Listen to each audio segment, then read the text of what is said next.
तुम्ही पाहत आहात MCN न्यूज मराठी। अकोला जिल्हाधिकारी यांच्या आदेशान्वये अकोट तहसीलदार यांच्या मार्गदर्शनात 3 जून 2025 रोजी तालुक्यातील पोपटखेड धरण प्रकल्प येथे मान्सूनपूर्व आपत्ती व्यवस्थापन शोध व बचाव कार्य 1 दिवसीय प्रशिक्षणाचे आयोजन करण्यात आले होते। अकोट तालुक्यातील कार्यक्रमाला उपस्थित शासकीय कर्मचाऱ्यांना SDRF नागपूर टीमच्या वतीने मॉक ड्रिलचे मार्गदर्शन करण्यात आले। पावसाळ्यात पाण्याचे प्रमाण जास्त झाल्यास अनेकांना पूर पीडितेचा धोका निर्माण होतो। नदीकाठच्या गावांना सतर्कतेचा इशारा शासनाच्या वतीने दिला जातो। पावसाळ्यातील पाण्याने अनेकांची घरे उद्ध्वस्त होतात।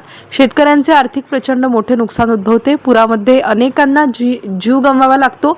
अशी अनेक कारणे शासनाच्या निदर्शनास आल्याने मान्सूनपूर्व आपत्कालीन प्रशिक्षण व जनजागृती करण्याकरिता ठिकठिकाणी शोध मोहीम व बचाव कार्य प्रशिक्षणाचे आयोजन करण्यात येत आहे।